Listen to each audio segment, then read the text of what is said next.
PEI ela é uma produção que deve ser coletiva. O plano educacional individualizado não tem uma só pessoa que faça. Ele vai agregar, ele vai congregar ali todos os esforços que a escola vai fazer para aquele indivíduo aprender em condições de igualdade ou de equidade com os demais. Então, veja, isso pode incluir, por exemplo, o plano de atendimento educacional especializado, ou seja, aquilo que vai ser feito dentro da sala de recurso, no contraturno escolar, né?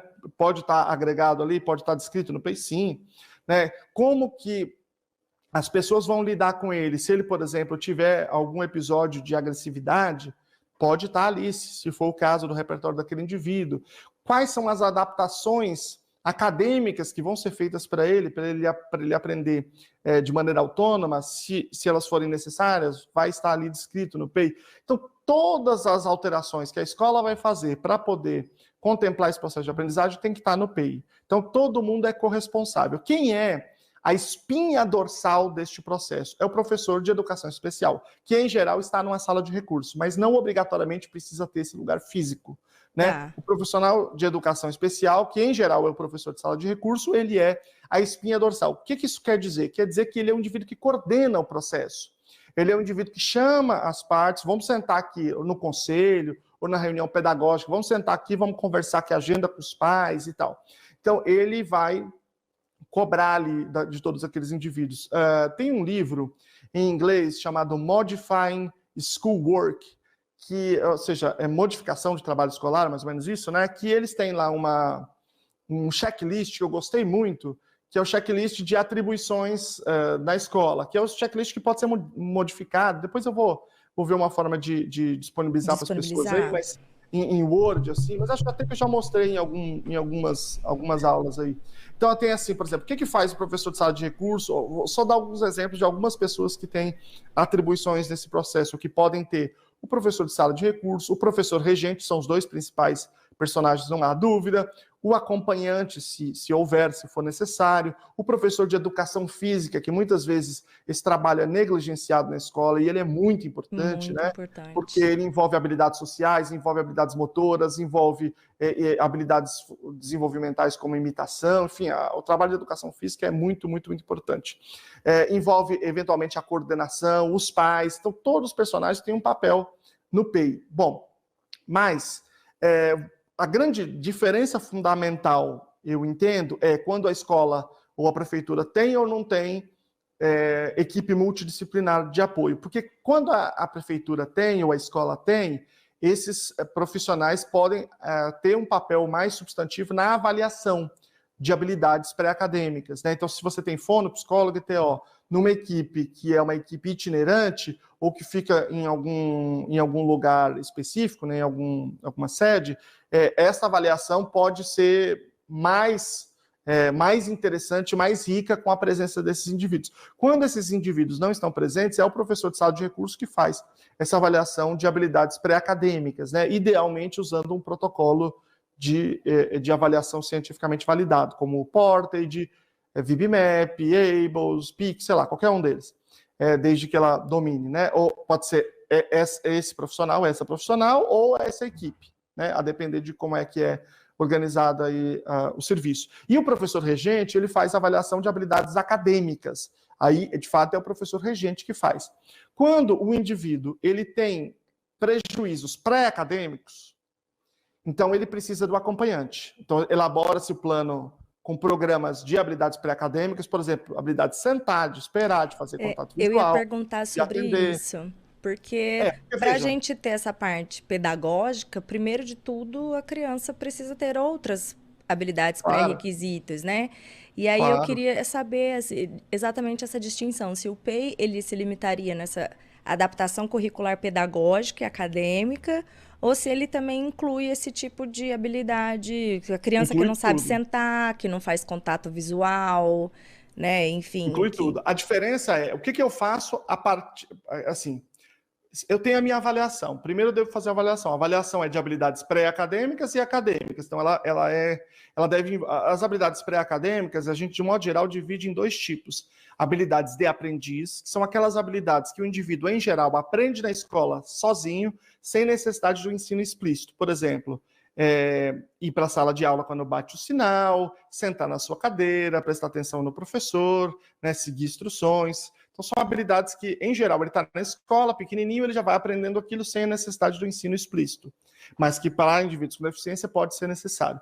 Sim. E se ele faz isso, se ele tem prontidão escolar, tem outras habilidades, que são as habilidades desenvolvimentais, que são aquelas que, em geral, o indivíduo aprende em casa, sem necessidade de ensino explícito, como atenção compartilhada, contato visual, imitação, entre outras coisas, mas que, se não estiverem presentes, e muitas vezes não estão todas presentes em indivíduos com desenvolvimento típico, a gente suplementa esse desenvolvimento e ensina, né?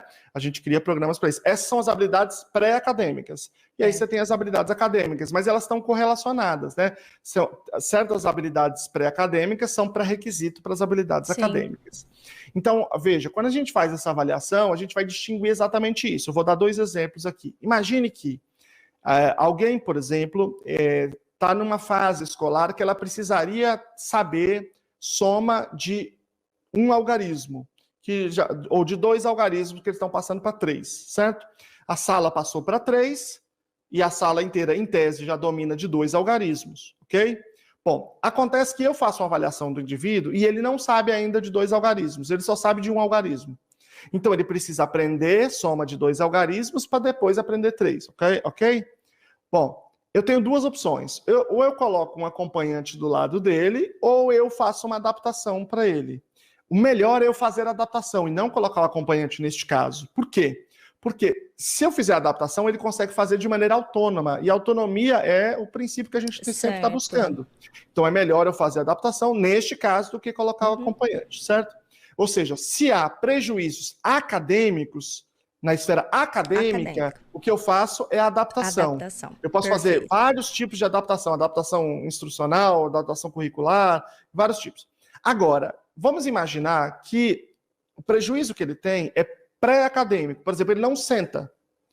Se ele só faz a conta, a adição de 2 dígitos e não de 3, eu faço uma outra tarefa que tem adição de 2 dígitos e coloco na cadeira dele e digo assim, olha, você vai fazer essa aqui. Agora, se ele não senta, não tem como eu colocar na cadeira escrito senta, que não vai resolver de nada. Sim. Então, veja, quando nós estamos falando de habilidade pré-acadêmica, não adianta eu fazer a adaptação de um material. Não. Eu tenho que ter um acompanhante. Então, nós temos mecanismos científicos claros, assim, muito objetivos, que permite a gente tomar a decisão. Precisa do acompanhante ou não precisa? Ah, certo. Então, por exemplo, se não você é faz... porque é autista que precisa. Exatamente. Vai ser a questão se ele tem essa necessade. Exatamente. E aí a divisão, a grosso modo, seria isso. Questões acadêmicas, vai haver uma adaptação. Agora, se precisa de toda essa parte de comportamento, né? De sei lá, você falou, habilidades de aprendiz, né? Habilidades de aprendiz, habilidades desenvolvimentais. Você precisa de um mediador. Exatamente. E esse acompanhante vai ser o indivíduo para ensinar essas habilidades. Ou seja, eu tenho no plano de ensino, plano educacional individualizado, eu tenho os programas para ensinar essas habilidades. Eu sei quais são, porque eu fiz uma avaliação, e eu tenho os programas para ensinar. E eu tenho o critério de aprendizagem. Quando ele aprender essas habilidades, então ele não precisa mais do acompanhante, né? Ele pode seguir de maneira independente, de maneira autônoma. Claro que pode ser que alguns indivíduos não atinjam esse nível. Isso também é verdade. Mas a gente tem uma clareza sobre quando é necessário e quando não é, e quando ele é necessário, o que ele precisa fazer. Portanto, também qual é o treinamento que ele deve ter. E esta clareza, essa distinção é o que precisa acontecer nas redes, porque, de um modo geral, o que as redes têm feito? É assim, e vai ao banheiro sozinho, precisa de acompanhante não, né, galera? Que não precisa, vai ao banheiro sozinho. Aí a mãe fala, mas tá querendo economizar em cima do meu filho? De jeito nenhum. Doutor, vai lá no médico. Doutor, diz aí que precisa do acompanhante. Precisa sim, estão querendo economizar meu filho, põe aí, doutor. Aí o médico vai lá e aí a mãe judicializa. E a mãe normalmente ganha. Consegue. Por quê? Por 2 motivos. Primeiro, porque as 2 tomadas de decisão, em geral, são no olho. Eu acho que precisa, hein? Acho que não precisa não, hein? Olha, se bobear, precisa não, hein? Olha, será? E eu acho que não, hein? É no olho. Então, quando o juiz está olhando, ele tem 2 indicações do olho. Aí ele toma uma decisão, quer dizer, na dúvida, a gente vai... Não, primeiro, a gente vai em benefício da pessoa. Então, é melhor faltar do que sobrar. Então, é melhor sobrar do que faltar. Do que faltar. Uhum. Exatamente. Então, pelo menos em princípio, embora o acompanhante também possa ser prejudicial se não for necessário, né? Mas, em princípio, é assim que o juiz vai pensar. Segundo motivo pelo qual o juiz, em geral, decide em favor dessa família é porque é o médico contra o professor. E, historicamente falando, a medicina virou baseada em evidências na década de 70. E hoje, eu estou dizendo 2022, o consenso, né, na universidade é que ciência não se pode usar em educação, porque ciência é coisa do mal, né, que é uma coisa de direito, é coisa conservadora, que não tem nada a ver com essa discussão de direito e esquerda, nada a ver. Pelo contrário, eu acho até. Bom, então nós temos, em geral, essa família que ganha, mas ganha individualmente. E não resolve o problema do sistema, que continua não tendo um critério para decidir que seja um critério científico. Então acaba sendo dependente de uma certa ação da família que não está disponível para todos, porque é muito difícil entrar na justiça, é muito difícil fazer, é muito difícil ir no médico. E o médico normalmente te dá o laudo, fazer um negócio desse é difícil para conseguir o diagnóstico, é difícil tudo. Sim. Então acaba estratificando mais socialmente, acaba prejudicando sempre, comparativamente, muito mais as pessoas mais pobres do que as pessoas menos pobres. Então, o PEI, ela é uma produção que deve ser coletiva. E nesse checklist do Modifying Schoolwork, é legal que eles colocam lá para você marcar quem que vai fazer tal coisa, e ali a ideia é você marcar qual é a data que as pessoas vão ter que fazer certas coisas. Então, por exemplo, quem é que faz a reunião? É fulano, então qual é a data da reunião? Quem é que faz tal coisa? Fulano, então quando que ele vai fazer? Aí cada um tem uma data ali. Eu até participei essa semana de uma banca de uma menina que fez um sistema informatizado, tipo um aplicativo para as escolas poderem lançar essas informações. Eu acho que é uma coisa, por exemplo, que tem bastante futuro. Mas o que é importante disso aqui, uma coisa importante é que tem uma das coisas que eu considero como a mais fundamental de todas, que é a seguinte. Nos Estados Unidos, eu tive a oportunidade de ir lá a alguns estados diferentes e fiz questão de acompanhar famílias, e as escolas, e a terapia, e a vários contextos em diferentes estados, que lá varia muito, né? Para entender uma coisa. Talvez a coisa que eu tenha achado mais interessante, que é a que eu tenho lutado assim, com mais ênfase aqui no Brasil, né? Como é que a gente faz para oficializar o PEI, para colocar em ação? Tem um grupo de trabalho no Conselho Nacional de Educação, um grupo de trabalho bicameral, né, que é das Câmaras de Educação Básica e Ensino Superior, que está trabalhando de um plano, né, e uma diretriz para educação especial, educação inclusiva de pessoas com autismo. Eu compõe já há alguns anos esse grupo, e a gente tem trabalhado muito, e acho que a gente tem avançado nesse sentido, né? Eu acho que a gente vai conseguir coisas interessantes aí nos próximos meses, né? Mas uma das coisas que eu insisti mais é o seguinte: quando se estabelece quais são os critérios para o plano educacional individualizado, eles devem ser comunicados à sociedade. E aí a escola, então, tem um prazo para poder fazer as coisas. Tem um prazo para poder fazer a avaliação e criar o PEI. Quando o PEI está pronto, a primeira coisa que se faz com ele é entregar para os pais e dizer, daqui 15 dias os senhores voltam para a gente conversar sobre isso aqui. Nesses 15 dias, só leva esse documento e aí só consulta quem for de sua confiança, grupo de pais, quem quer que seja. Depois de 15 dias, você volta aqui e a gente conversa. Se vocês acharem que tá bom, vocês assinam, a gente põe em ação. Por quê? Porque eu acho esse mecanismo o mais fundamental, que é um mecanismo de controle social. Porque eu sou professor, eu sei muito bem que se simplesmente dissesse, tem que ter PEI, o professor vai fazer algum professor, e aí a maioria vai botar o nome das outras crianças no mesmo PEI e vai distribuir o mesmo para todo mundo. Por quê? Porque na escola nós estamos acostumados a um monte de moda, toda hora é uma moda diferente, inventa uma coisa diferente e querem impor goela abaixo dos professores. Então o professor ele aprendeu a se esquivar dessas coisas, toda hora ele inventa um negócio, tem vezes que eles inventam, aí tem que fazer o portfólio, tem que fazer não sei o quê, toda hora inventa um negócio. Então, isso é verdade, só que o PEI não é uma modinha, não é uma coisa que a gente pode tratar da mesma forma, mas os professores, eles não têm muito volume, vai fazer isso aí. Não, eles não têm um repertório para interpretar isso, porque, como eu estou dizendo, né, práticas baseadas em evidência é uma coisa que nem aparece na nossa formação enquanto professor, né? Então, o professor, de modo geral, vai interpretar como mais um documento que vai pôr numa gaveta. E não é isso de verdade, né? Mas veja, se o professor tem que fazer esse PEI, entrega para os pais, Depois que o pai recebeu, que a mãe recebeu, é 5 minutos para estar no WhatsApp dos outros pais de outras crianças. Se é igual, o pai vai comer na escola. Entendeu?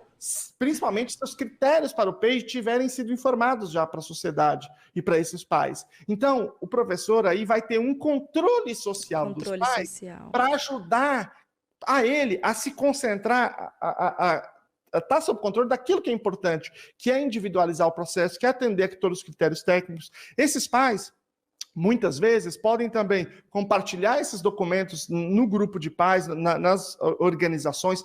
Tem muitos pais que a gente chama de pais especialistas, né, que estudam muito, que sabem muito do assunto, que apesar de não trabalharem eventualmente na área, muitos vão trabalhar, inclusive, mas mesmo que não trabalhem, que sabem muito, que também ajudam a interpretar esses processos. Então, isso ajuda aos professores a fazer as coisas com mais cuidado, com mais esmero. E aí os pais precisam dar o ok. Bom, mas vamos imaginar que os pais não deem ok. Falam, não, isso aqui está ruim. Professor, não, isso aqui está bom, isso aqui está ruim. E haja um impasse. Se houver um impasse, então uma outra instância é chamada para mediação, que é o Conselho Tutelar. Né? Então você tem um olhar de fora para justificar essa discussão, esse impasse. Porque pode ser que a escola fale, não, vamos fazer de qualquer jeito, não reclamou. Pode acontecer. Pode acontecer um pai também inventar um negócio maluco que ele quer que faça, que não faça o menor sentido. Também, quem trabalha com pai sabe que muitas vezes isso acontece.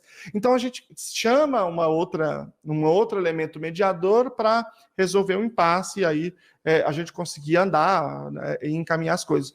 Mas, basicamente, é esse esforço coletivo que compõe o PEI, não é um esforço de uma pessoa.